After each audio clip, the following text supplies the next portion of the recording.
Bu aşamada konuşmacımız John Reade, Dünya Altın Konseyi'nin Chief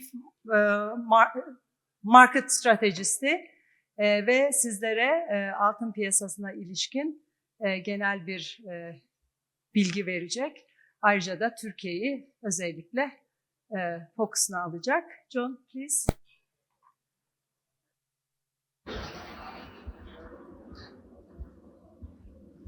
Thank you, Kevin. Ladies and gentlemen, distinguished guests, thank you very much for giving me the opportunity to speak to you today. I'm going to speak to you about the global gold market, but I'm going to start off with just a few slides that I put together before I came to Turkey for this conference.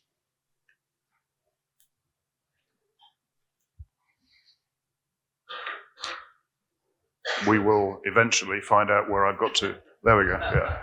Sometimes you've got to stand like this to make it work. So some snapshots of the gold market in Turkey. I think the first thing that stands out when we think about Turkey and gold has been the fantastic performance of the gold price in Turkish lira over the years. We're at all-time high prices in gold around the world at the moment, and that is no different in Turkey. The next thing is production, the reason that we're here for a mining conference. Turkey is an important gold mining country. It's produced an average of 31 tons a year of gold, which is as much gold as the entire production from Western Europe. It's about the 29th or the 30th largest gold producing country, but this has varied between the 22nd largest and the 30th largest. I don't need to tell you in this audience that there is lots of potential for new production and growth in Turkey. In terms of consumption, Turkey is even more important to the global gold market. An average of 107 tons of gold consumption over the last 10 years. It's the 5th largest country in the world in terms of gold consumption. It's a mixture of bar and coin and jewelry demand. And if you look at how that proportion has changed, you can see how investment demand for gold in blue has made up an increasing proportion of Turkish gold demand over the last 10 years. Jewelry demand is still very important, but investment demand has become much more so. We will make the slides available at the end of this presentation if anybody would like to see them. Finally, the Central Bank of Turkey, one of the most significant buyers of gold in the gold market. It's the 12th largest holder of gold out of all the central banks, 570 tons of gold. It makes up 37% of the Central Bank of Turkey's gross reserves.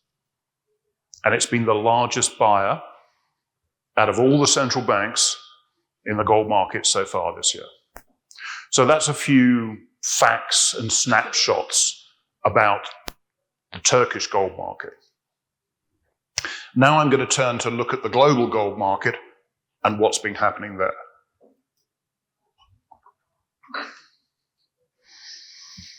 As I've said, gold prices are very close to an all-time high. And that's true in US dollars, but it's true in every other currency around the world, including Turkish lira.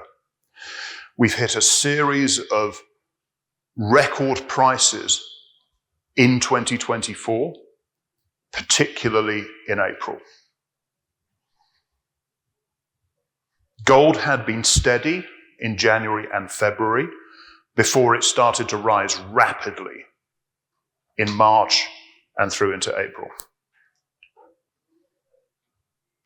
At the World Gold Council, we produce a lot of research on supply and demand for the gold market.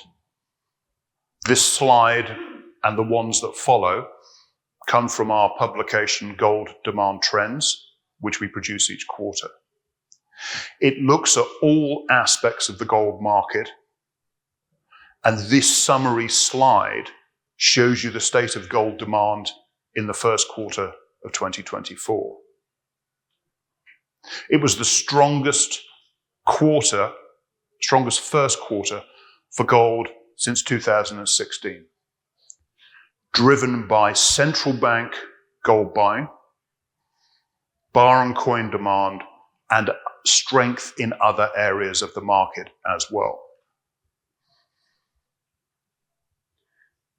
Even though investment demand and central bank demand has grown, jewelry demand is still a very important part of the gold market. And it is really interesting to see that despite the record high gold prices we've seen, buyers of gold jewelry are prepared to pay these high prices around the world.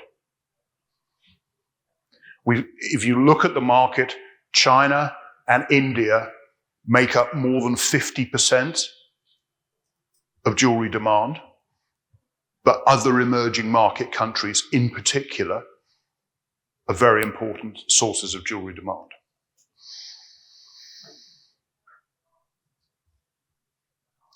Coins and small investment bars are another really important component of the gold market. You can see on this chart, if you look carefully, how emerging market demand for gold investment has grown so much over the last few years as demand from the West has fallen. Just looking at the first quarter, Chinese investment in physical bar and coin demand up 68% year on year, 110 tons in a quarter. Indian bar and coin demand up 19%.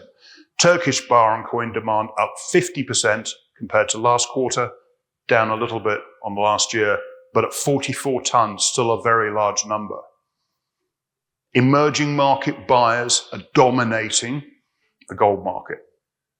In Europe, we've seen a collapse in demand for investment gold, down 50% year on year and only 18 tons, almost insignificant compared to China, India, or Turkey. The US has seen falls in investment demand for gold as well. Western investors are also selling gold held in exchange-traded funds. They've sold gold every year for the last 3 years. The only area of demand we're seeing, positive demand we're seeing from ETFs, have been in emerging markets, China and India. When you look at central banks, one of the big changes in the gold market in the last few years has been central banks doubling the amount of gold that they have been buying. And these central banks are almost all emerging markets. The only exception on that list is Singapore. This is the purchases in the first quarter. You can see Turkey, the strongest buyer of gold, but China, India, also buying as well. One of the interesting features about central banks' buying of gold, we measure this because of statistics that are published by the International Monetary Fund, but we also estimate the purchases that are taking place and are not being reported. There are very large unreported purchases of gold taking place by central banks from emerging markets and from sovereign wealth funds as well.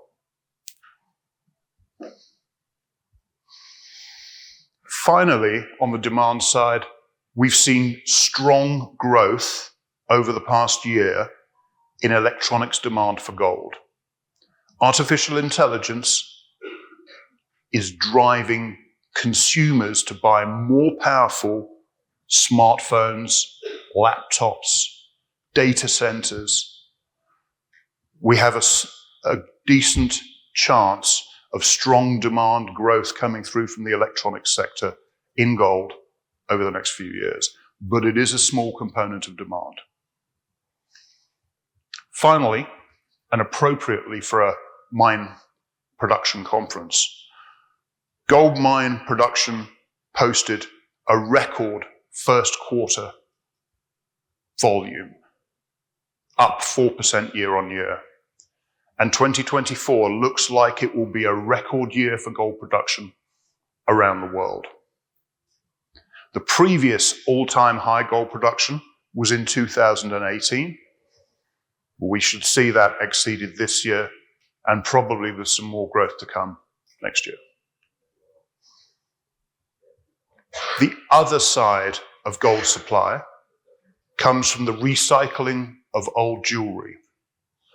And old jewelry recycling has been increasing along with the gold price, as you can see from this chart. It's not as big a component of supply as mining, but it does respond to the price more quickly. I'll still post that one. So what are we thinking about? What has been driving gold prices higher? We've spoken about the fundamentals of supply and demand, but there's also the activities of investors and speculators as well. Gold started to go up in March because investors on the futures markets in New York turned buyers and bought gold very rapidly. That took gold prices up to about $2,200 an ounce. After that, we then saw Chinese speculators coming into the market, buying gold up to $2,400 an ounce, and the level which we are back at now.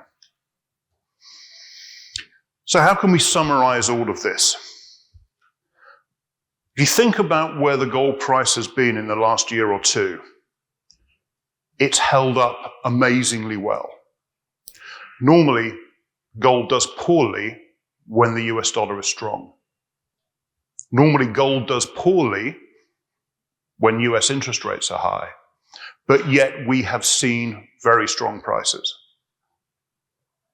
There have been some areas of weakness in demand, like ETFs, like Western bar and coin demand, but that's been overwhelmed by strong emerging market central bank buying, strong emerging market over-the-counter buying, strong retail demand for investment products and for jewelry in many emerging markets. And then recently we've had the short-term speculative buying from New York and Shanghai. So where to next? The gold price has not been driven by Western investors, Western speculators. The gold price has been driven by emerging market buyers buying because of domestic economic conditions, local political conditions, and geopolitical conditions. Buyers in China, buyers in India, buyers in Turkey don't care about US monetary policy. They care about factors in their own markets. Emerging markets have grabbed control of the pricing of gold from Western markets. That doesn't mean that Western investors can't play a role. And when interest rates are cut in Western markets, they could come and buy as well. For the second half of this year, there will be a lot of focus on US elections. That's likely to cause volatility in gold. And in the longer term, we're going to hear a lot more about the sustainability of debt in the United States and other Western markets. So I think we're in a position where gold, even at its all-time highs, still offers an attractive investment for individuals, for institutions, for central banks. Thank you very much.